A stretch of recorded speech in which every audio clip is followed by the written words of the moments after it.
And a 30-year yield reaching 5% for the first time in 10 months this week, currently at 4.9928%. Markets have started pricing in the possibility of a Fed hike. According to the CME Fed Watch tool, amid concerns that the Middle East war and resulting energy shock could lead to sticky inflation. CNBC spoke to Ken Griffin, the CEO of hedge fund. People have sex on their beach, and they're like, I didn't come here to see people have sex that are supposed to. This is where the rejects come to hopefully fall on a whale that's given up and push himself on the beach. So now when they go to mount the whale, there's an actual attractive couple going. And the good news is it's no longer about this, So they're just mad that people are using their beach for sex, and they go there to creep. Yeah. Well, I learned nothing in that segment. You needed some tips for the next time you were there, man? I have enough tips when I go there. All right. Wow. Thank you. Yes, UFC Freedom 250. Attention investors, profits from your investment portfolio need protection. We all know stocks and equities don't just go up. At some point, a market correction takes place. You want to protect and profit, right? How? Check out the RV resort and vacation rental market. The best real estate play in the market today. It's booming. It does well in good economic times and even better in any downturn. Add something that can protect and generate profits too. Go to resortpropertiesgroup.com to learn more. That's resortpropertiesgroup.com. Talk to the experts about how to use your IRAs, self-directed IRAs, and 401k plans. Go to resortpropertiesgroup.com or call now 888-307-1685. That's 888-307-1685. Early callers qualify for a free week stay at one of our affiliated resorts. Don't wait. Go to resortpropertiesgroup.com, resortpropertiesgroup.com, or call 888-307-1685. Individual results may vary. Past performance does not guarantee future results. I'm Jeff, one of the founders of Harry's, and I want to apologize. It's taken 10 years to finally release Harry's Plus, our most advanced razor system yet. That's a long time to wait for our best shave ever. That's because we were obsessing over every detail, like the weight of the handle, the pivot angle of the cartridge, and the way that the blades work together to hug every contour of your face. Oh, and we also had to wait for some patents to expire on shave technology that Big Razor wanted to keep charging you more for. But we think it was worth it to bring you our most comfortable shave ever still for less than Gillette Fusion 5. And to make it up to you, we're offering you our trial set for just $10, which includes the all-new Harry's Plus razor, shave gel, and a blade cover. Try it for yourself and see why it took so long to get shaving so right. Visit harrys.com/value. That's harrys.com/value. When emergencies happen, cell service is often the first thing to fail. Towers overload, signals drop, and suddenly you can't reach the people who matter most. That's not just frustrating, it can be dangerous. Rapid radios are built for moments like that. These rugged, easy-to-use radios connect over a nationwide LTE network, helping you stay connected virtually anywhere. With no contracts, no monthly fees, and no complicated setup. Whether you're protecting your family at home, traveling off the grid, managing a job site, or preparing for severe weather, Rapid radios give you reliable communication when traditional networks fall short. Right now, you can save up to 60%, and every radio includes a full year of service. Be prepared before you need it. Go to rapidradios.com. That's rapidradios.com. It used to be that stuffing tissues up your nose was really the only way to stop your or some microsystems, and you could replicate whatever, or these workstations. Just looking forward for the portfolio manager, et cetera, what constitutes edge? It's a great question, and I think across industries, if you think of them as a treadmill, everyone's going to have to run faster. Like there's no question that that's the case. I think the edge you could break up into three categories. First, I think the edge is going to be helping clients with their whole portfolio as opposed to just pieces. And I think if you look at the asset management industry, a very significant, I would say, evolution aspect of the asset management industry is that the industry organized itself inconsistent with how clients build portfolios. You had fixed income shops, you had equity shops, you had index managers. Hold on. And that's a lot of explosives and bombs and bullets that could have killed the allies. Electric trains carried the sulfur from the mine down to the harbour in Oshkosh on this early May morning in 1942. To halt that transport, the saboteurs set They reach me money. So I know you've heard me talk itself.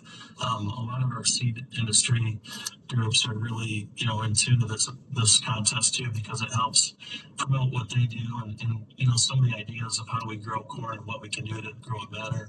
Some of those inputs are, really tuned into this. So it helps our industry grow in that regard because we can educate and learn from that. And it helps the industry, promote their product too.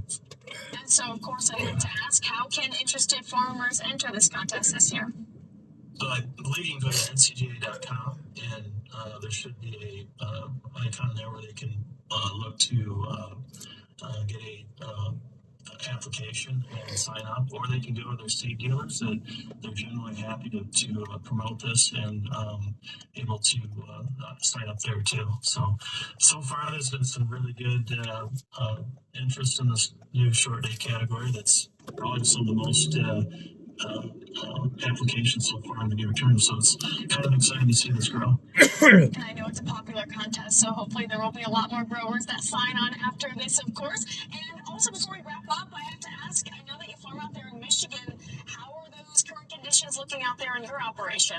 Well, we're at a pretty good standstill right now.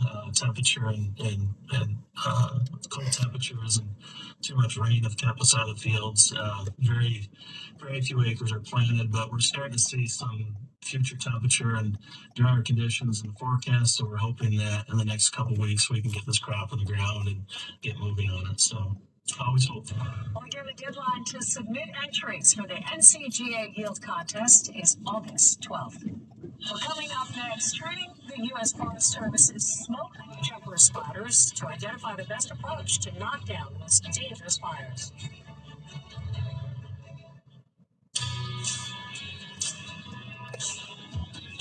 This is the Agricultural Law and Tax Report. I'm Roger McCullough. Managing agricultural operations in Indian country is increasingly complex, creating a jurisdictional checkerboard that demands proactive management. If you're navigating both private fee land and tribal or allotted leases, the primary challenge is the administrative catch-22 created by the federal tribal-state nexus. I'll be back in a moment to discuss. Journalists are here asking stupid questions like that. And yes, there are stupid questions. That's one of them. Instead of, could this be the day that Alberta chose the path to actually have their own constitution by them for them? The day Alberta actually became independent. The first time in Canadian history that any Canadian became independent of the crown and did it on their own.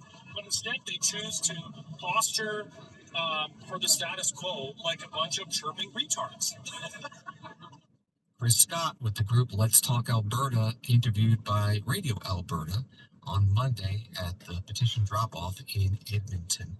More from the Fox News article, a yes vote would not trigger independence automatically as negotiations with the federal government would have to take place. The petition for a referendum could face a hurdle this week as an Edmonton judge is expected to rule on a court challenge by Alberta First Nations who say separation would violate treaty rights. And a Reuters article in February has this paragraph about maybe the motivation of this movement. A politically conservative province that produces most of Canada's oil and gas, Alberta is home to long-running resentment among many that successive liberal governments in Ottawa have hamstrung the industry's profitability with onerous environmental regulations. Thanks for listening to Washington Today. Sign up for C-SPAN's evening newsletter word for word, and we'll send you what's going on in Washington every day. You can subscribe at cspan.org/connect. Have a good night.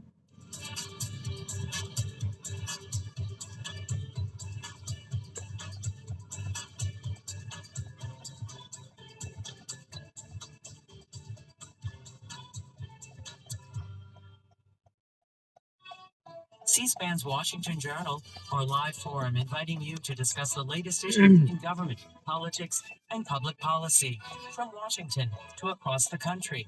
Coming up Wednesday morning, Concord Coalition Executive Director and former Democratic Representative Carolyn Bourdeaux on the rising national debt. Then, Robert Bluey of the Daily Signal on the Trump administration's relationship with media and other political news of the day. In Cook Political Report's David Wasserman will talk about how the recent Supreme Court decision narrowing the Voting Rights Act is leading to a renewed redistricting arms race. C-SPAN's Washington Journal. Join in the conversation live at 7 Eastern Wednesday morning on C-SPAN, C-SPAN Now, our free mobile app, or online at cspan.org. Now to the White House, where Secretary of State Marco Rubio is holding a White House press briefing. He's filling in for Press Secretary Caroline Leavitt, who is currently on maternity leave. Hello. Thank you guys for having me today. I'll be filling in for Caroline today, obviously. So I'll have a brief remarks and then we'll get to your questions. As you know, over the weekend, the president announced this Project Freedom. And the goal of it is to, frankly, if you want to talk about it, it's to rescue like almost 23,000 civilians from 87 different countries that are trapped inside of the Gulf and left for dead in the Persian Gulf by this Iranian regime. You know, for more than 2 months now, these innocent sailors and commercial crew members have been stranded out at sea because Iran is conducting something that's not just criminal. It's criminal for sure, but it's desperate and destructive, this blockade of the Straits of Hormuz. Nations from around the world, the overwhelming majority of whom are not even engaged in any military hostilities, are now at risk not just of losing their cargo, but the lives of their own citizens because of this blockade. These ships, you know, you don't leave a ship out there for this long. You start running out of food, you start running out of potable water, essential supplies, and they're at the mercy of this piracy. So what it is, it's piracy. And not only that, but some of them have seen, you know, an open fire on and rained down senseless attacks on several civilian ships already.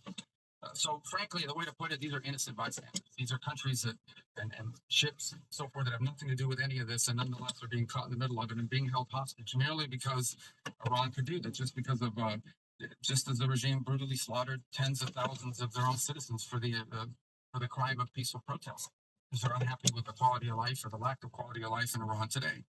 And so they're sitting ducks. They're isolated. They're starving. They're vulnerable. And at least 10 sailors have already died as a result of the civilian sailors. So already many nations privately and some publicly have asked the United States to help free their ships and to restore freedom of navigation in the Straits of Hormuz and this critical artery of global trade. And so President Trump, as he always does, stepped up and answered the calls for their help. And he's directed the United States military to guide these stranded ships to safety, to provide a protective bubble into which they can operate and move product and get themselves out of there and out of harm's way. And this is the first step towards reopening the strait and bringing this regime's last-ditch act of economic arsenal